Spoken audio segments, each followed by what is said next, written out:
Hi friends, welcome to our channel. So friends, today topic వచ్చి 9th class physics సంబంధించి problems friends. Already మనము ముందు video పెట్టాం. So అందులో మిగిలిన ఇంకా ఈ వీడియోలో రిమైండ్ చూద్దాం. ఇంకెవరైనా కొత్తగా మన ఛానల్ చూస్తున్నది ప్లీజ్ సబ్స్క్రైబ్ చేసుకోండి. అలాగే ఎవరికైనా మన కంటెంట్ నచ్చినట్లయితే please like and share. So ఇంకా లేట్ చేయకుండా వెళ్ళిపోదాం. చూడండి ఫ్రెండ్స్, ఒక ద్రవ పదార్థం యొక్క బాష్పీభవన ఉష్ణోగ్రత 393 కెల్విన్లు అయినా దీనిని సెల్సియస్ స్కేల్లోకి మార్చండి అన్నాడు. సో ఈ టైప్ ఆఫ్ బిట్స్ అయితే ఎక్కువగా వచ్చే అవకాశం అయితే ఉంటుంది ఫ్రెండ్స్. అలాగే డిఎస్ సంబంధించి ఎజిటర్స్ కూలెస్టిన్ డిఫికల్ట్ లెవెల్లో పేపర్ ఏమైనా ఇవ్వాలి అనే ఉద్దేశం ఉండేటప్పుడు ప్రాబ్లమ్స్కి పరంగా ఎక్కువగా వచ్చే అవకాశం ఉంటుంది ఫ్రెండ్స్. సో అది కూడా 8th, 9th, 10th. So 8th class వరకు అయితే డిఫికల్ట్ లెవెల్లో ఇవ్వాలనుకుంటే 8th or 9th ప్రాబ్లమ్స్ వైపు వెళ్ళే అవకాశం ఉంటుంది కనుక ఉంది. సో చూడండి ఫ్రెండ్స్, ఇక్కడ కెల్విన్ మానంలో ఉష్ణోగ్రత ఇచ్చేవాడు 393K. సో దాన్ని సెల్సియస్ మానంలోకి మార్చమన్నాడండి. ఇక్కడ కెల్విన్ మానంకి సెల్సియస్ మానంకి డిఫరెన్స్ అయితే మనకి ఏంటంటే ఒక 0 degrees సెల్సియస్ అనేది 273 కెల్విన్కు అది సమానం అవుతుంది. సో ఆ విధంగా చూసుకుంటే మనకి ఇక్కడ చూడండి, కెల్విన్ మానంలో 393 కెల్విన్ ఇచ్చాడు. మనకేంటి సెల్సియస్ మానం ఉష్ణోగ్రత అడిగాడు. అప్పుడు ఏమవుతుంది, 1 degree Celsius equal to 273K కనుక 393 273 తీసేస్తే మిగతా మనకి సెల్సియస్ మానం ఎంత ఉందో తెలిసిపోతుంది. సో ఓవరాల్గా 120 degrees సెల్సియస్ మానం అవుతుందండి.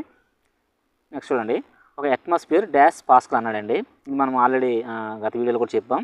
పాస్కల్ అనేది పీడనం యొక్క ప్రమాణం. ఇక్కడ చూడండి పి అని రాసాం. సో అట్మాస్ఫియర్ అనేది వాయువు కలుగు చేసిన పీడనం కొలవడానికి ఉపయోగించేది అట్మాస్ఫియర్.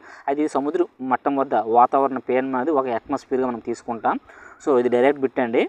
ఒక అట్మాస్ఫియర్ అనేది 1.01 × 10⁵ పాస్కల్ అండి. ఇక్కడ ఏమంటాడంటే 10⁵ అంటాడు, 4 అంటాడు, అలాగే 1.02 అంటాడు, 03 అంటాడండి.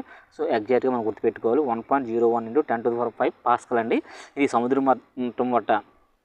సముద్ర మట్టం వద్ద వాతావరణ పీడనం. ఇది ఒక అట్మాస్ఫియర్గా మనం పిలుస్తాం. సో ఒక అట్మాస్ఫియర్ అనేది ఎన్ని పాస్కల్ అంటే 1.01 × 10⁵ పాస్కల్ అండి. నెక్స్ట్ చూడండి, 373 డిగ్రీల సెల్సియస్ మానంలో కెల్విన్ మానంలోకి మార్చమడండి. ఇక్కడ ఫస్ట్ ఆల్రెడీ మనము చెప్పాం కదా, దానికి ఇది ఆపోజిట్లో సెల్సియస్ అనేది కెల్విన్ మానంలో మార్చమన్నాడు. సో మనకి ఆల్రెడీ దాని యొక్క సంబంధం తెలుసు. 0 degrees సెల్సియస్ ఇది కూడా 273.15 కెల్విన్ అండి. ఇది ఎగ్జాక్ట్ అండి. సో మనం అయితే సుమారుగా తీసుకుంటాం లెక్కల పరంగా అయితే. సో ఎగ్జాక్ట్గా కావాలనుకుంటే 273.15 కెల్విన్ అండి.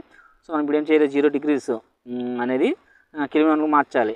373 కనుక ఇక్కడ పక్క 0 degrees సెల్సియస్ మానం ప్లస్ 373, అతల వైపు 273 ప్లస్ 373 వేసుకుంటే ఓవర్గా మనకు తెలిసిపోతుంది. అప్పుడు 373 degrees సెల్సియస్ ఇది కూడా ఎంత అవుతుందండి, 646 కెల్విన్ మానం అవుతుందండి. నెక్స్ట్ చూడండి, ఇత్తడిలో జింకు 30% కలదు, అయినా 5 kgల ఇత్తడిలో రాగి ఎన్ని గ్రాములు కలదు అన్నాడండి. సో ఈ టైప్ కూడా ఎక్కువగా వచ్చే అవకాశం ఉంటుంది. ఇక్కడ చూడండి, ఇత్తడి గురించి చూసుకుందాం ముందు.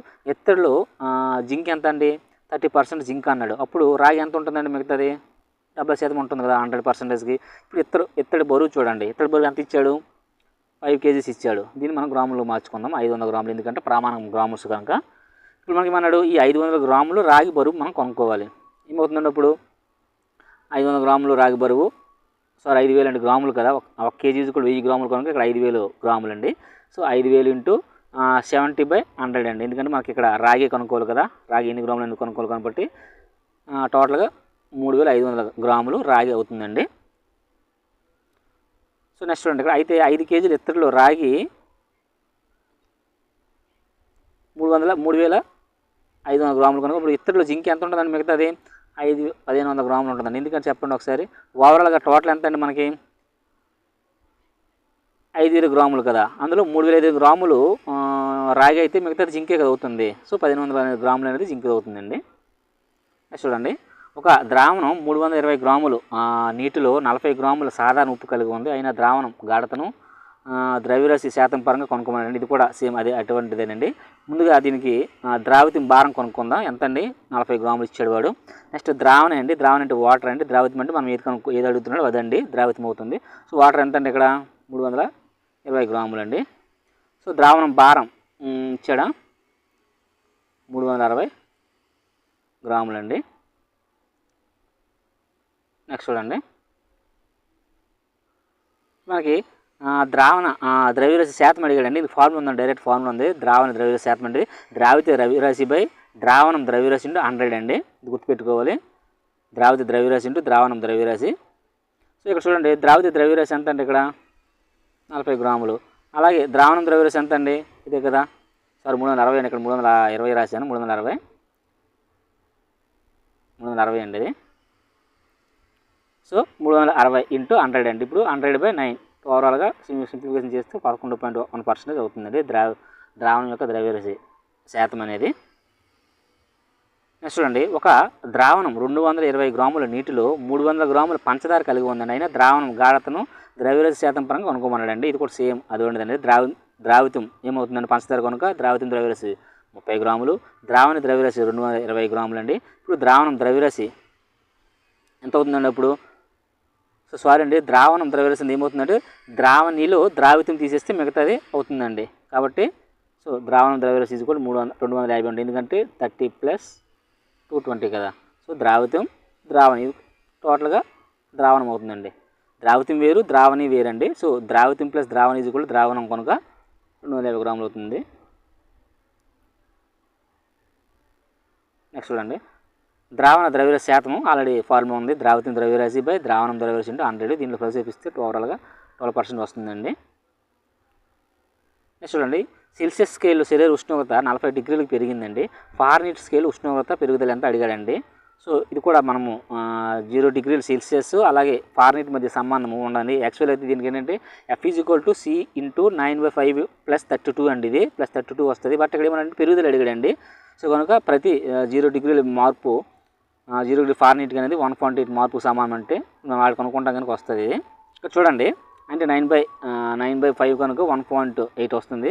సో మనకి ఇక్కడ పెరుగుదల అడిగాడండి కనుక డైరెక్ట్గా F = C × 9/5 దాంట్లో ప్రతిక్షేపించవచ్చు. F = 40C, 9/5 అంటే 1/8, ఓవరాల్గా 720 సెల్సియస్ మార్పుకు సమానం అవుతుందంటే సెల్సియస్లో 40 డిగ్రీల మార్పు అనేది ఫారెన్హీట్ స్కేల్లో 720 మార్పుకు సమానం అవుతుందంటండి. నెక్స్ట్ చూడండి, ఇక్కడ 200 డిగ్రీల సెల్సియస్ డాష్ ఫారెన్హీట్ అనేది డైరెక్ట్ అండి, ఇది అడిగాడు. ఫారెన్హీట్ ఎంత అనేది పెరుగుదల అడగలేదు ఇక్కడ. సో వాళ్ళు మనము ఫార్ములా వేసుకోవచ్చు. F = C × 9/5 + 32. ఈ Fకి Cకి ఉన్న సంబంధం ఏంటంటే ఈ ఫార్ములా అండి. సో పెరుగుదల అడిగేటప్పుడు C × 9/5 తీసుకుంటే సరిపోతుంది. చూడండి, F = C ఎంత అండి, 200 డిగ్రీల సెల్సియస్ + 9/5 + 32 ఓవరాల్గా 392 ఫారెన్హీట్ అవుతుందండి. నెక్స్ట్ బిట్ చూడండి, -40 డిగ్రీల సెల్సియస్కు సమానమైన ఫారెన్హీట్ మాపనం ఎంత అండి. ఇది వెరీ ఇంపార్టెంట్ బిట్ అండి. సో -40 డిగ్రీల సెల్సియస్కు సమానమైన ఫారెన్హీట్. సో ఇక్కడ చూడండి, దీని యొక్క సంబంధం ఏంటంటే సెల్సియస్ మరియు ఫారెన్హీట్ మాపనాలు -40 డిగ్రీల వరకు సమానంగా ఉంటాయండి, గుర్తుపెట్టుకోవాలి. సో కనుక ఇప్పుడు ఇక్కడ -40 డిగ్రీల సెల్సియస్ ఉంది, ఫారెన్హీట్కు ఎంత అవుతుందండి, ఇది కూడా -40 ఫారెన్హీట్కి సమానం అవుతుందండి. సో ఇది గుర్తుపెట్టుకోవాలి మనం, అంటే -40 డిగ్రీల వద్ద సెల్సియస్ మరియు ఫారెన్హీట్ మాపనాలు అనేవి సమానంగా కలిగి ఉంటాయండి విలువలను, దీని అర్థం అది. ఓకేనా ఫ్రెండ్స్. సో ఇంతటితో మనకు 9th క్లాస్ సంబంధించి పార్ట్ 2 సంబంధించి కూడా ఒక 10 బిట్స్ ప్రాబ్లమ్స్ చెప్పడం జరిగింది. సో ఇప్పుడు వరకు అయితే మనం 8th 9th సంబంధించి పూర్తిగా ఫిజిక్స్కు సంబంధించి ప్రాబ్లమ్స్ అన్నీ కవర్ చేయడం జరిగింది. అలాగే 10th క్లాస్ సంబంధించి కూడా మరొక వీడియోలో ముందుగా న్యూ టెక్స్ట్ బుక్ సంబంధించి ఫిజిక్స్ చూద్దాం. తర్వాత ఓల్డ్ టెక్స్ట్ బుక్స్ కూడా ఆల్రెడీ మనం చెప్తామని అనుకుంటున్నాం కనుక ఓల్డ్ టెక్స్ట్ బుక్లు కూడా ఏవైనా మనకి ఎగ్జామ్ పాయింట్ ఆఫ్ వ్యూ ఉపయోగపడేవి ఏమైనా ఉంటే ప్రాబ్లమ్స్ కూడా చెప్పడం జరుగుతుంది ఫ్రెండ్స్. Thank you.